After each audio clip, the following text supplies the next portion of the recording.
This is a series of biblical proofs, going through different biblical proofs concerning lost and tribes, where lost and tribes are.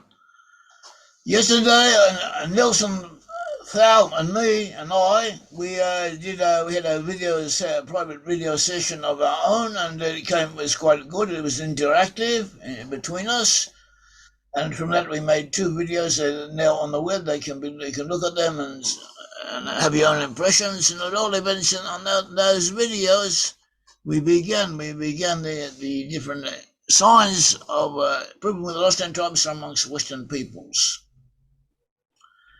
And we gave proofs, for instance, of the Isaiah and several different passages says that the lost and tribes in the end times will be at the ends of the earth, the geographical extremities of the west. And this is where we find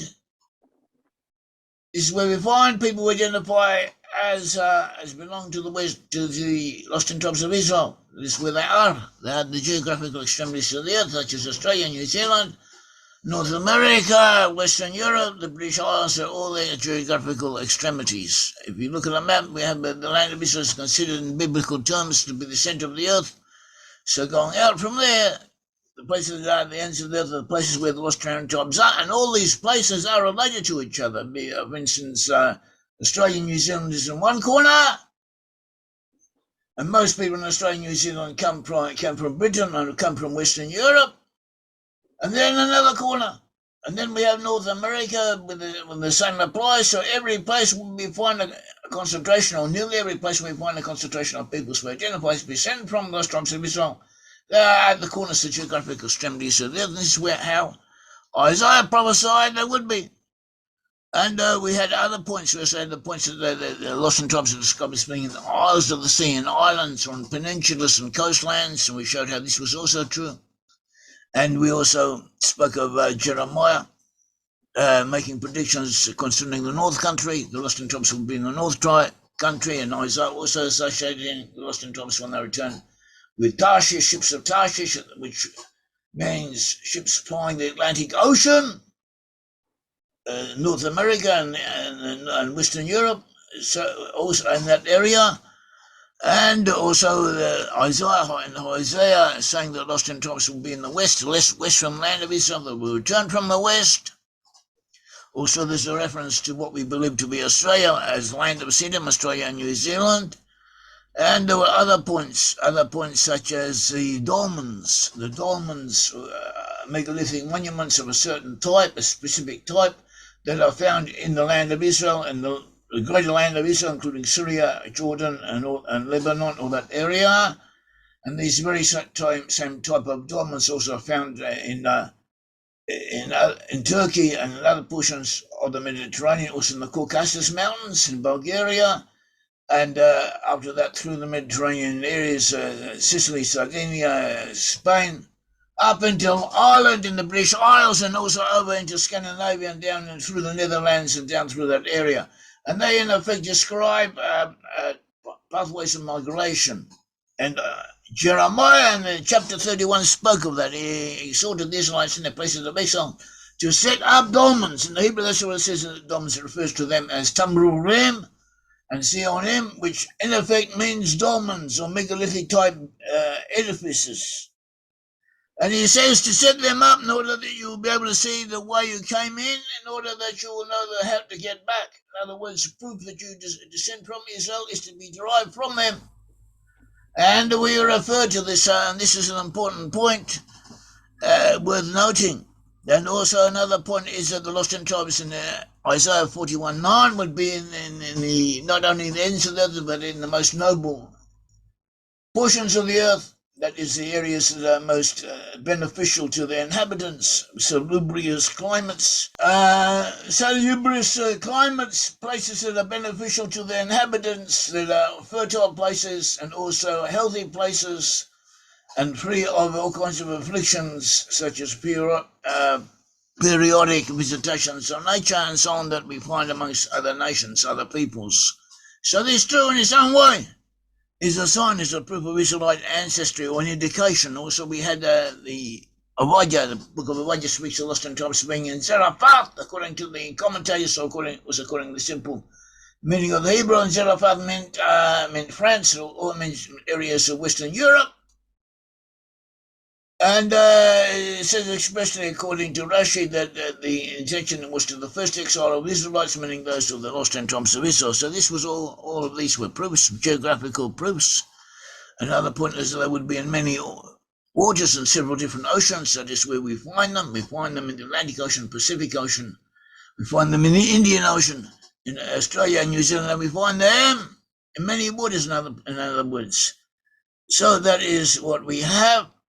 A point that we would like to mention is that the Bible also says that lost in tribes, when they return, they will fly back. Or a portion of them will fly back. The time when the Bible was written, they didn't have aeroplanes as far as we know. Now they do have.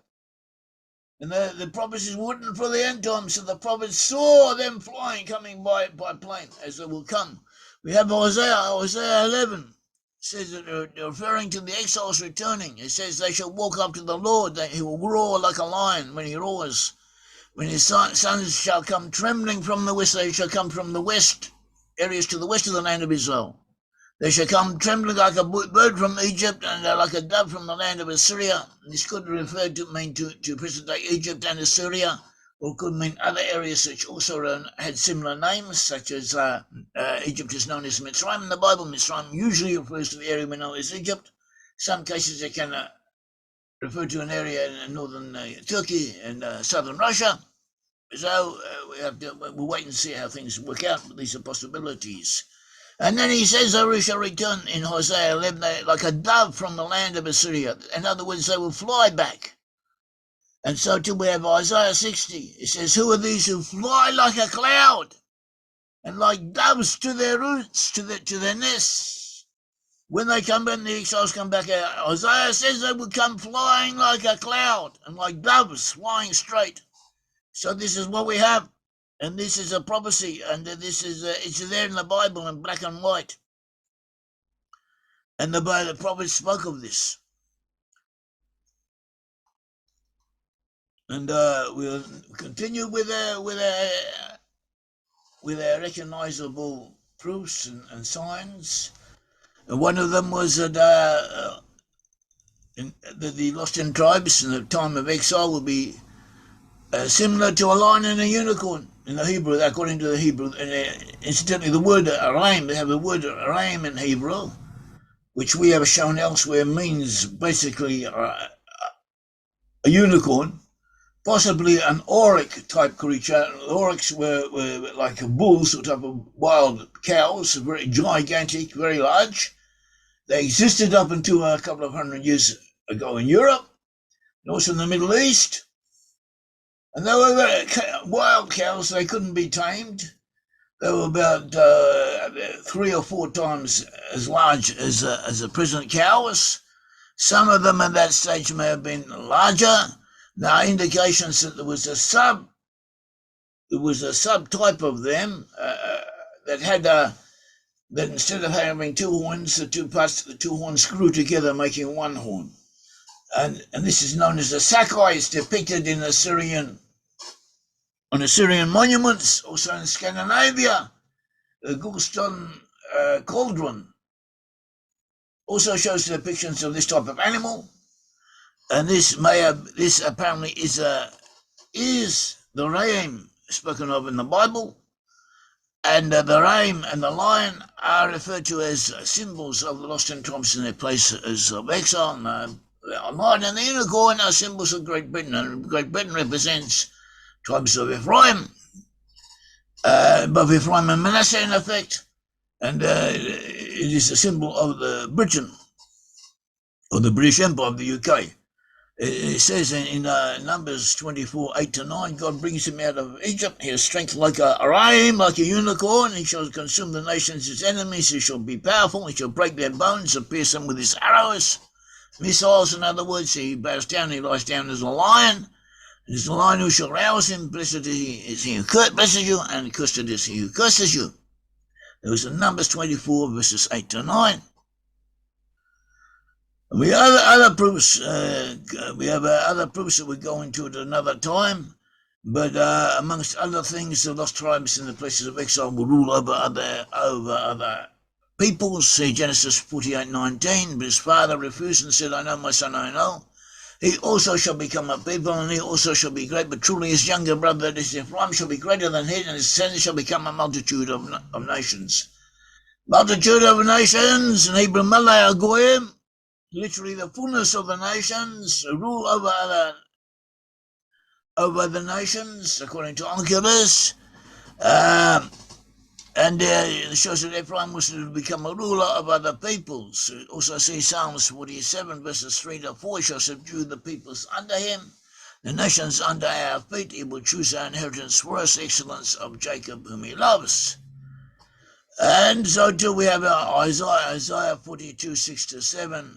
He says, I will hold your hand and give you as a covenant to the people, that is to the peoples of Brit-Am, and light to the Gentiles. And in other words, they shall uplift the nations, they shall guide the peoples who they rule over. And he says, I will preserve you in Isaiah 49:8, I will preserve you and keep you, and I will give you as a covenant of the peoples, that is in Hebrew, Brit-Am, to restore the earth, to cause them to inherit their desolate heritages. And they shall be seafarers, 42:10. Now, America is a primary seafaring nation in the world. Britain is still important. Scandinavian countries are also important. Sweden is important. Norway is important. The Netherlands is important. Rotterdam is the busiest port, or the second largest port in the world. And Israelite nations have always been famous for seafaring nations. So to find Israelites amongst the French. They too historically were a seafaring nation, and their naval power is not, even now, is not something to be dismissed. So this was a sign, this is an identifying sign of peoples of areas where lost and tribes settled in.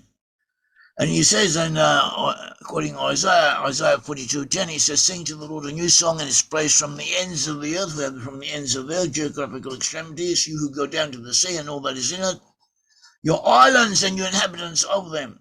Also says that they shall be the dominant world power. See, Numbers, the book of Numbers, 24:7-9. They shall pour water from his buckets, that he shall be in several oceans, and the sea shall be in many waters. His kingdom shall be higher than Agag. Agag at that time was the most powerful nation on earth, and so he shall be higher than him. His kingdom shall be exalted. God brings him out of Egypt as strength like a ram, like a unicorn. He shall consume the nations, his enemies. Shall break their bones and pierce them with his arrows. He bows down, he lies down as a lion. There's a lion who shall rouse him. Blessed is he who blesses you, cursed is he who curses you. So too in Micah chapter 5, verse 8.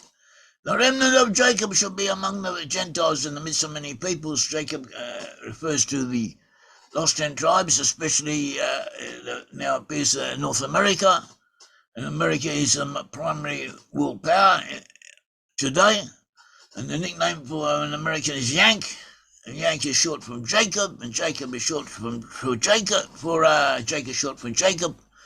Jacob was later renamed Israel. In other words, Israel. And he says, there shall be a lion among the beasts of the forests, like a young lion among flocks of sheep, who he passes through, but tears down, shreds down and tears in pieces. In Micah, book of Micah, chapter 5, verse 8. And he shall have military might. Deuteronomy 33:27. The eternal God is your refuge, and underneath of their everlasting arms you will thrust out the enemy from before you, and he will say, destroy. And again, Deuteronomy 33:29. Happy are you, Israel, who is like a people saved by the Lord, the shield of your help, the sword of your majesty. Your enemies shall submit to you, and you shall tread down their high places. You are my battle axe. Again, in Jeremiah 51:20-21, he says, you are my battle axe, the policeman of the globe, in other words. And nowadays, if you have a problem, if there is a problem anywhere in the world, and nations have to be put in their place, and some peoples are exterminating another people, and all kinds of problems happen, so the chances are that no one will do anything. But there's also a chance that they will do something. And those nations possibly will do something to control the nations who have gotten out of control of the USA, Britain, France, and that's about it. And so this is, and they are active. And it says in Deuteronomy 33:29, your enemies shall submit to you, and you shall tread down their high places. And so too in Jeremiah 51:20-21, it says, you are my battle axe and weapons of war. For with you I'll break the nations in pieces. With you I'll destroy kingdoms. With you I'll break in pieces the horse and its rider. With you I'll break in pieces the chariot and its rider. And we have other verses along the same lines. So Zechariah 10:7 says, those of Ephraim shall be like a mighty man, and the heart shall rejoices with wine. Their children say it and be glad, their heart shall rejoice in the Lord. And we have many other verses like that also concerning Edom. Edom represents Germany, or it also represents European powers in general, including Russia. And we're talking about the leaders, the elite elements in these peoples, not the common people. Though they're there too, there could be descendants of Edom, Esau in them. Edom is another name for Esau. Esau was a twin brother of Jacob, but he intended to kill Jacob, and he became the arch enemy of the people of Israel. And he says in Ezekiel 25:14, I will lay my vengeance on Edom by the hand of my people Israel, that they may do so in Edom according to my anger and according to my fury, and they shall know my vengeance, says the Lord God. And so too in Abijah 1:18, he says, the house of Jacob shall be a fire, and the house of Joseph a flame, and the house of Esau shall be stubble. They shall kindle them and devour them, and no survivor shall remain in the house of Esau, for the Lord has spoken. And so this is what we have. It also says that there will be a light for the Gentiles, that is, they shall guide them, look after them. We quoted before Rabbi Moshe David Valley, a great commentator who lived in the 1700s in Italy. He wrote very interesting, very valuable books, commentaries on the Bible, and he gave his sources saying that the lost tribes were exiled in order to fulfill their task, a national task, in order to go down to the level of the nations and become like the Goyim, to reform man from within. And when that is fulfilled, they will return. And so this is what we have. This is the reality. It says in Genesis 12:2-3, I will make you a great nation, I will bless you, I will make your name great, and you shall be a blessing. I will bless those who bless you, and I will curse him who curses you. And you will all the families of the earth be blessed. This was a blessing to Abraham. And again in 18 is again to Abraham. Since Abraham shall surely become a great and mighty nation, all the nations of the earth shall be blessed in him. For I have known him in order that he may command his children, his household after him, and may keep the way of the Lord to do righteousness and justice. The Lord may bring to Abraham the word he has spoken to him. In other words, Abraham would be blessed, receive a blessing in order that he should do justice and judgment amongst the peoples of the earth. And he says in Genesis 20:18, in your seed will all the nations of the earth be blessed, because you have obeyed my voice. And he says in Isaiah 42:1, behold my servant whom I uphold, my elect one in whom my spirit delights. I put my spirit in him, and he will bring forth justice to the Gentiles. Again in 42:6, Isaiah, I the Lord have called you in righteousness, and will hold your hands. I will keep you and give you as a covenant to the people, as a light to the Gentiles. And then again in Amos 5:15, hate evil, love good, establish justice in the judgment. Maybe the Lord God of hosts will be gracious to the remnant of Joseph. Joseph meaning lost in tribes of Israel, who were headed by Joseph. And some places in the Bible, the name Joseph is used as a generic name for all of the lost in tribes together. Another point we have that is Isaiah 28:1, verses 1 and 3, condemns Ephraim, the crown of pride and the drunkenness of Ephraim will be trampled underfoot. So that at least shows that they won't be Muslims. Muslims don't drink alcohol. Israelites do.